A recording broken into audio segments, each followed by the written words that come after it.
vai continuar falando a respeito dessa questão, que é a que mais afeta a vida de todos nós, e é por isso que a gente convidou agora para conversar ao vivo aqui no Jornal Gente, na Rádio Bandeirantes, para todo o Brasil, o Dr. José Rodrigues Pereira. Ele é o coordenador da equipe de pneumologia do Hospital Beneficência Portuguesa de São Paulo. Dr. José Rodrigues, bom dia, seja bem-vindo. Eu imagino que quem cruza com o senhor no elevador já pede algum tipo de dica para sobreviver a esse período, né?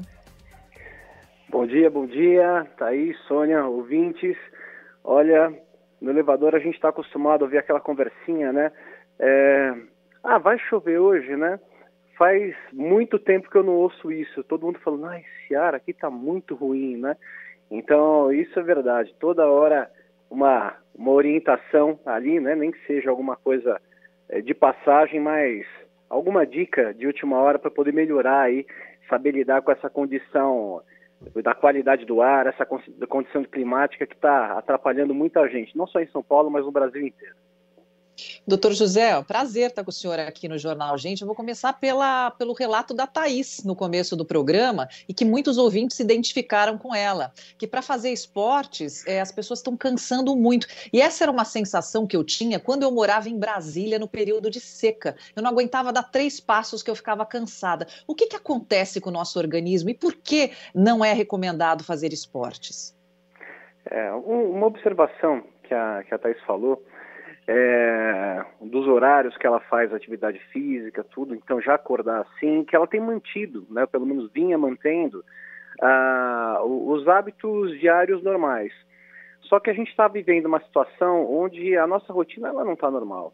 Em relação aos nossos hábitos, sim, mas em relação à condição climática, não. Então, se alguma coisa sai do equilíbrio, a gente precisa, né, mexer do outro lado para que esse equilíbrio seja restabelecido.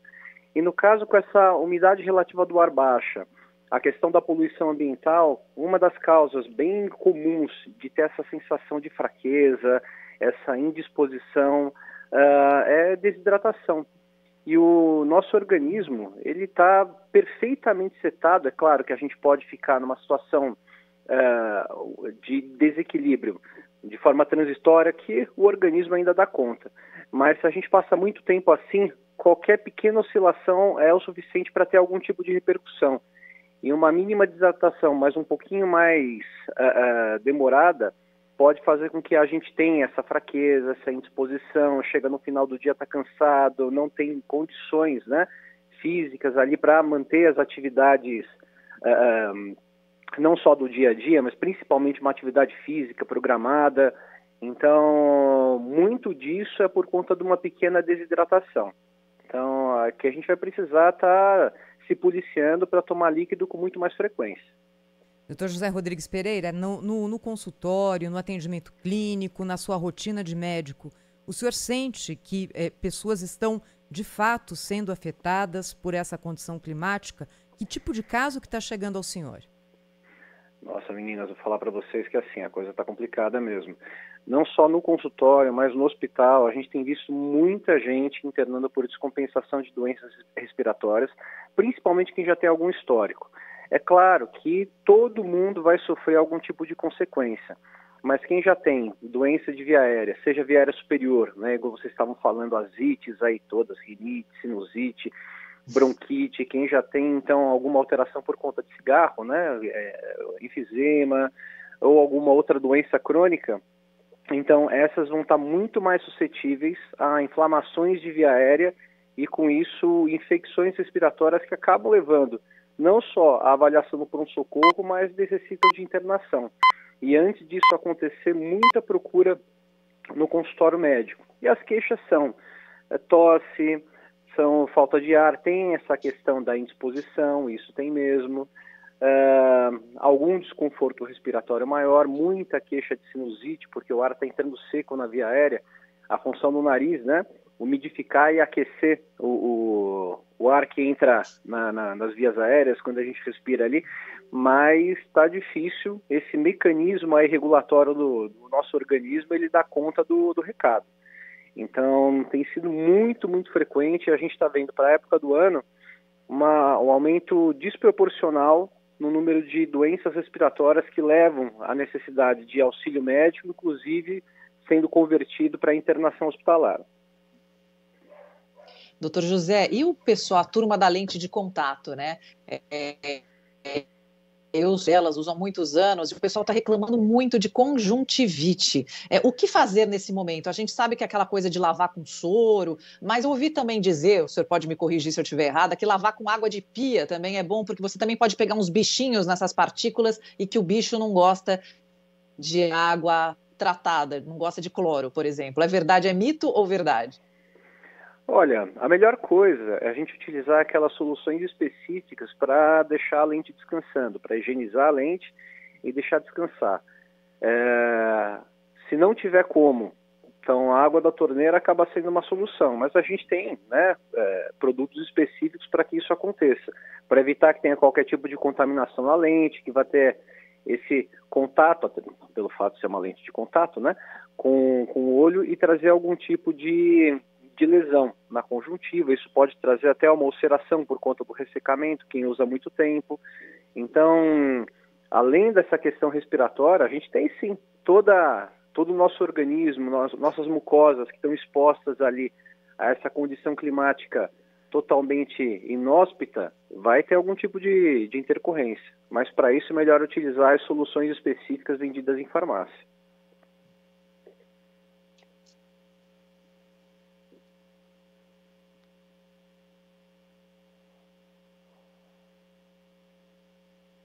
Doutor José Rodrigues Pereira, queria perguntar para o senhor agora se de verdade aquela história de colocar panela de água, toalha molhada, enfim, de tentar deixar o ambiente doméstico mais úmido, ajuda? Ou aquilo ali é quase que um placebo para a gente ter a impressão de que está fazendo alguma coisa?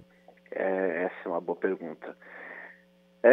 Esse é um placebo. Eu gostaria de falar que é verdade para acalmar todo mundo, mas é um placebo, porque a gente não tem nenhuma evidência científica e para poder falar, né, do contexto médico, a gente tem que ter comprovação. E a evidência científica é aquilo que pode ser reproduzido e que as pessoas, né, isso no meio científico ou na vida real, têm os mesmos resultados. Quando a gente fala da toalha úmida, quando a gente fala de uma bacia, um balde com água, tem uma série de variáveis aqui que precisariam ser controladas. Então, quantas toalhas a gente está colocando? Qual que é o grau da umidade dessa toalha? Ela está pingando ou ela está levemente úmida? No caso da bacia do balde, qual que é o diâmetro, né, desse balde, bacia? A gente sabe que quanto maior a superfície de contato, vai ter uma evaporação maior do ar. Então, tem muita gente que faz dessa forma, porque é a cultura popular, vai sendo passado, né, no decorrer dos anos, gerações, mas cada um faz do seu jeito. E o cada um fazer do seu jeito, com certeza não vai dar certo. Então, todo mundo também já chegou em casa, teve aquela experiência num dia úmido, na lavanderia, né, onde tem várias roupas, tem toalhas penduradas, chega e está aquele cheiro úmido, ou então a roupa nem secou direito, né, vai colocar ali no armário e está com cheiro de mofo. Então, ali a gente tem um ambiente fechado, um ambiente pequeno, com várias roupas bem úmidas mesmo. Para uma situação dessa, talvez esse tipo, né, de situação do dia a dia, talvez corrigisse sim a umidade do ar. Mas, infelizmente, colocar a toalhinha é só realmente uma sensação de que algo está sendo feito, mas que não necessariamente, muito provavelmente, não vai ser eficaz, não. O que eu recomendo é o uso dos... como é que é? Me fugiu o nome? Umidificadores. Isso. Os umidificadores, que eu já tive relato, né, o feedback de alguns pacientes, que até é difícil de encontrar por conta dessa situação. Está indo todo mundo atrás, então não está se achando com muita facilidade, não. Doutor, uma outra pergunta, né? Vou falar até uma coisa que o mundo inteiro tem trauma, que é o uso de máscaras. Mas para quem tem cardiopatias, chegou a ser, e outras doenças crônicas, que precisem realmente, ao uso da máscara. É o caso mesmo, doutor, ou há um certo exagero? Bom, a máscara, ela não é a solução para todos os problemas. A gente tem tamanhos de partículas na quais as máscaras elas podem impedir partículas grandes de poluição. Então a gente tem um material particulado que a gente chama PM10. Seriam partículas com 10 para mais micrômetros. Aí essas máscaras que a gente utiliza, elas até podem segurar, principalmente aquela N95, tá? Então elas seguram com alguma propriedade, sim, daria para evitar nos ambientes onde são muito poluídos. Então, por exemplo, vias expressas ali, onde tem um trânsito muito pesado. Lembrando que nas cidades, apesar da gente estar vivendo essa história das queimadas por todo o Brasil, mas o que mais polui nas cidades são os automóveis, principalmente os movidos a diesel. Então, essas vias expressas onde tem um tráfego pesado, a máscara poderia ajudar. Mas a gente tem também o material particulado mais fino. Então, abaixo de 10 micrômetros, as máscaras elas passam a não ser tão eficazes. Essas partículas não só conseguem penetrar no pulmão, mas também atingem pequena via aérea, podendo levar a todo dano inflamatório. Alguma coisa ajuda, mas infelizmente, do jeito que a coisa está, não vai ser o suficiente para evitar algum desconforto maior. E nesse calor que está sendo feito, a própria máscara pode dar uma sensação de sufocamento e aí ter algum tipo de sintoma desconfortável, alguma coisa que o tiro acaba saindo pela culatra. Está bem difícil a situação que a gente está vivendo, viu? Além da questão dos aerossóis. Então, não é porque não está chovendo, que não está frio, que não existe um risco maior de infecção. Quando a gente passa por esses períodos grandes de estiagem, as gotículas que estão no ar, gotas bem pequenininhas, não são aquelas gotas de chuva. É aquilo que deixa, uma sauna, né? Que deixa o ambiente úmido. A gente tem uma diminuição dessas gotas, que são um pouquinho maior, essas gotículas, e passa a ter uma dispersão maior de aerossóis, que são gotículas muito menores, são gotículas de 5 micrômetros para menos. E quando isso acontece, os vírus eles ficam também dentro dessas gotículas, dispersos no ar por mais tempo, e isso pode fazer com que as pessoas se infectem com muito mais facilidade, mesmo que a gente relacione, mas nem está tão frio, por que está acontecendo isso? Porque a disseminação, a dispersão dos vírus está com muito mais frequência, está muito mais fácil e o vírus é invisível. Então, qualquer situação é de risco para a gente acabar infectando uma via aérea que já está inflamada por conta de toda essa condição. Umidade baixa, poluição. Agora, Dr. José Rodrigues Pereira, que é coordenador da equipe de pneumologia do Hospital Beneficência Portuguesa de São Paulo. O ouvinte Gilmar, ele está perguntando se existe algo, e aí até agora a gente quase que se referiu a ambientes fechados, né? Como é que a gente tenta ou procura minimizar o efeito dessa condição climática no ambiente fechado. Mas ele pergunta sobre quem trabalha na rua, especialmente em trabalho braçal. E tem muita gente, não é? Desde no campo, muito afetado pelos incêndios, quanto nas cidades, por exemplo, aquele trabalho duro debaixo do sol, quem trabalha em construção civil, por exemplo. Nesses casos, algo pode ser feito? Olha, a primeira coisa é se hidratar bastante. Isso aí não tem muito mistério. Para quem está, então, exposto ao ambiente externo, sol, fazendo uma atividade física, a hidratação tem que ser vigorosa. E várias vezes a gente precisa se policiar para tomar água, porque não vai perceber que está desidratado só quando tiver algum desconforto, um cansaço além do habitual. Então, hidratação em primeiro lugar. É claro que quem trabalha na rua, trabalha no ambiente externo, eu vi o relato de um ouvinte que é motorista de aplicativo, então ele vai circular por grandes vias, né? Vias de tráfego pesado. Então, no caso particular dele, por exemplo, tentar ficar com janela fechada, ar-condicionado e aquele modo do ar-condicionado onde o ar, ele de dentro do veículo é o único que está circulando, onde não há renovação, porque isso acaba fazendo com que o ar externo venha para o ambiente interno fechado do carro e a gente vai ter contato com os poluentes mesmo, a gente acaba não tendo nenhuma proteção ali. Aquela fuligem que vem do escapamento do caminhão, né, parece que vem bem azar, né, bem na nossa cara ali, né, quando a gente vai fazer uma ultrapassagem. Então, seria uma estratégia também aí para quem dirige, trabalha, né, como motorista, dirige nesses ambientes, nesses períodos aí que são um pouquinho mais críticos. E atividade física, então não está recomendada em ambientes externos, porque independente do horário do dia, a situação, a qualidade do ar vai ser ruim, mas nos horários de pico, principalmente quem gosta de fazer alguma atividade, né, ao ar livre, mais na Avenida Paulista, Avenida Sumaré, eu vejo muita gente ali mais para Zona Norte, a gente tem Brasleme, então são avenidas até de alguma forma preparadas para isso, mas isso acaba sendo muito mais nocivo do que a atividade em si, que poderia ser benéfica nessa época que a gente está vivendo. Doutor, então nessa época que a gente está vivendo, já que a gente está, mais do que uma entrevista, a gente está filando consulta do senhor, aliás, muito obrigada pelas dicas. Se o senhor tivesse que fazer um manual de dia a dia, acordou, toma tanto de água, toma café, mais água, como é que o senhor faria assim, de manhã até da hora que o trabalhador paulistano acorda até a hora que vai dormir, o que a gente deve fazer? Olha, aquela regra básica, né, tomar pelo menos 2 litros de água por dia, essa é a nossa...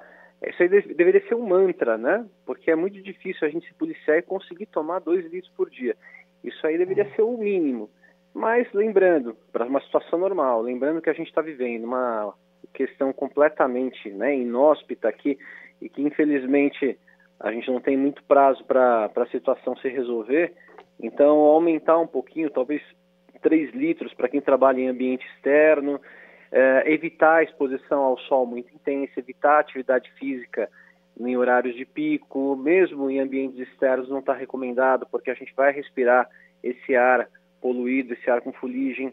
Tem uma informação bacana, um trabalho que foi feito há alguns anos pelo grupo do IML, lá no HC, eles correlacionaram, na média, tá, a poluição ambiental num dia normal de São Paulo. Não serve para outros países, não dá para a gente relacionar a épocas do ano, mas na média, que para cada 2 horas de ar que a gente respira em São Paulo, é como se a gente fumasse um cigarro. A poluição de São Paulo está muito banalizada. São Paulo é poluída, tudo bem, ninguém dá muita bola. Agora, quando a gente converte isso em cigarros, que a gente sabe do malefício, então esse dano, né, que está meio abstrato, começa a ficar muito mais palpável. Eu estou falando isso numa situação normal. Imagina essa época que a gente está vivendo.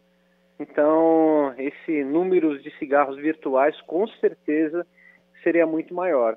Então, a gente tem a questão da exposição, só o fato da gente estar morando na cidade de São Paulo, respirando esse ar, mas certas horas do dia são piores, então o que a gente puder fazer para evitar vias muito carregadas de trânsito, a hora do rush, se hidratar bastante, evitar atividade física em ambiente externo, seriam algumas medidas que podem minimizar aí os problemas que a gente pode ter. Mas ninguém está livre não, e por isso que os hospitais estão cheios, consultórios cheios, meu telefone é coisa de louco, não para de tocar, um monte de gente com queixo de catarro, tosse, alguma ite aí que está incomodando a ponto de procurar auxílio médico mesmo. Então, tempos difíceis aí para a gente e a gente torce para que seja agora uma questão de pouco tempo para as coisas se normalizarem, ou pelo menos amenizarem. E aí, quando vier a chuva, que a gente torce para que venha amanhã mesmo, doutor José Rodrigues Pereira, no Sudeste, em São Paulo, num pedaço do Centro-Oeste, há a possibilidade de que ela venha com essas partículas de fuligem, como está acontecendo agora no Sul, né? Uma chuva escura, esquisita. Essa chuva traz algum tipo de preocupação? É uma chuva poluída também, né? Então, não é interessante a gente ficar exposto a essa chuva. Mas infelizmente vai ser um mal necessário. Eu lembro que teve uma vez aqui, eu lá no hospital, né, na região da Paulista, era por volta do meio-dia, hora do almoço, de repente escureceu de um jeito, uma coisa maluca. Foi a primeira vez que eu tinha visto essa chuva negra, né? E foi, né, divulgado em todos os meios de comunicação, tudo. É realmente uma chuva poluída. Eu lembro que na época era por conta das queimadas na Amazônia, né? Que o vento trouxe aqui para o Sudeste. Então não é uma boa, se a gente está falando de algo que está trazendo fuligem, então uma água realmente poluída, né? Os poluentes ambientais aí do ar agora estão descendo, não é interessante que a gente esteja exposto, não. Então, se já não é interessante, por mais que possa ser gostoso num dia de calor, mas pegar uma chuvinha ali para refrescar, essa não. Essa é melhor a gente estar em casa, com guarda-chuva no mínimo, mas se pudesse proteger até que a chuva passe, muito melhor.